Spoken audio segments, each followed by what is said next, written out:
Welcome back to Heroic Book Adventures. I'm Steve, and today I have an entry for Shorty September. And this year, Shorty September is being hosted by Too Many Heathers, Roving Reader, and Fiber Artsy Reads. So, of course, I'm going to link below to all three of their channels. They've all been doing vlogs and that about what they've been reading for the month, so be sure to go check them out.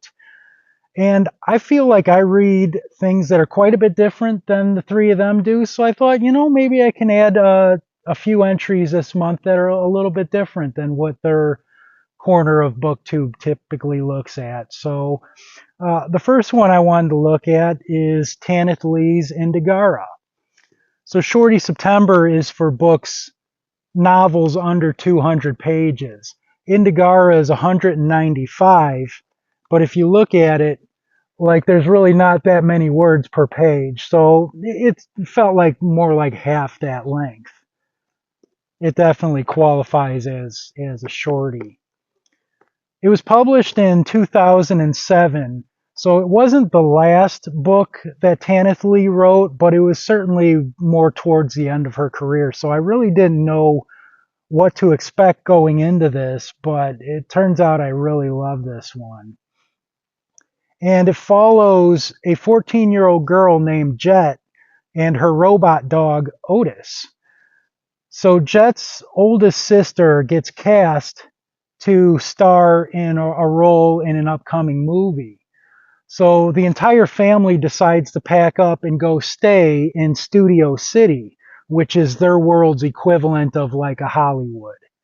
And while the oldest sister is doing her filming and everything, the rest of the family is kind of being treated to spas and massages and things like that. And Jet's just not interested in that. So her and Otis just kind of just go walking around exploring. And they quickly learn that there's actually below ground, like a city below the city, where a lot of the workers in that reside at. And there's shops and eateries and things like that down there. So they're like, okay, we'll go check that out. And while they're exploring down there, they're hearing like whisperings from people that there's some strange sightings happen down there. Weird things are seen, and there's even disappearances. Some people have disappeared and never been heard from again. And they encounter some rather strange characters they're talking to. And the events end up leading up to the two of them being transported into a fantasy world.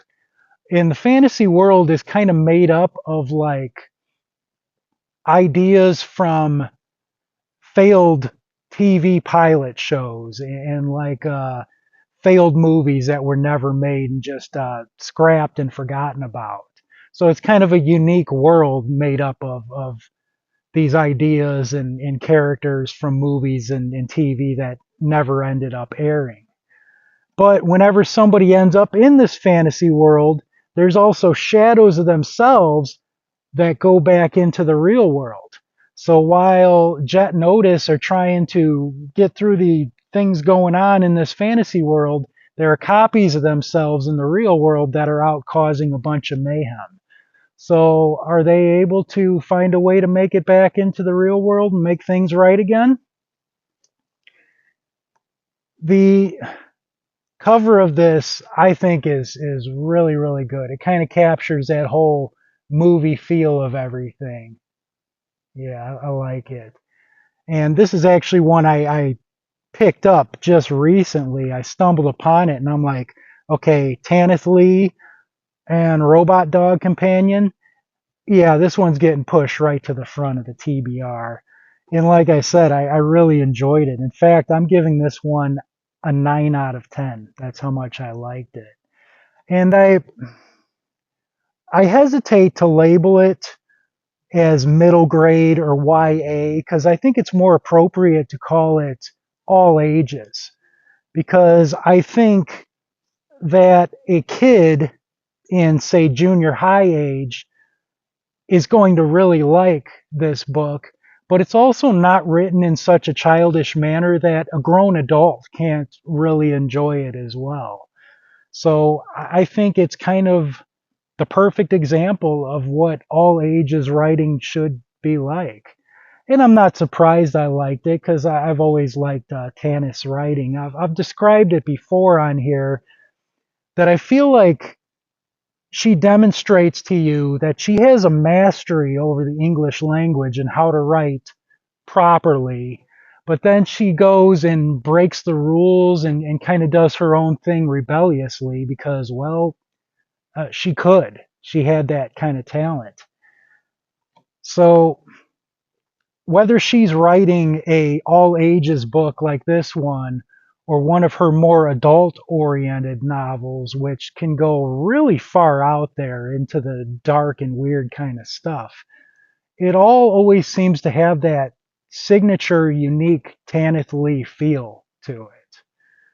And another, the world building is just unique in this. The whole idea of this fantasy world being made up of the failed TV shows and movies. That was really cool, I thought. And you know, a lot of times when you say the word world building, a lot of people are like, "Whoa, I don't want to hear about that," because world building makes them think of multi-volume, thousand-page fantasy epics. But when you have a master storyteller like this, they can create very unique worlds in a small amount of pages. So I think that a lot of modern fantasy authors could learn a lot by studying books like this one. Another unique aspect was in the POVs because you get a point of view from Jet through her like journal entries, but you also get one from Otis's digital data files, which I thought was super cool because it's like you're getting the perspective of the events going on from this intelligent robot dog's files. And I thought that was just one of the most unique POVs I've ever read. And I really like that. The companionship between human and dog is really well done in this too, even though he's a robot, it was still there. So especially if you're a dog lover or you love film and movies and you're looking for like something that's a blend between fantasy and sci-fi and lighthearted because you know there's nothing high stakes in this and it doesn't take itself too seriously. It's really just a fun fantasy adventure. If something like that sounds good to you, like I think Indigara is a pretty cool choice for a shorty. So I will see you vertically challenged heroes on our next subterranean adventure.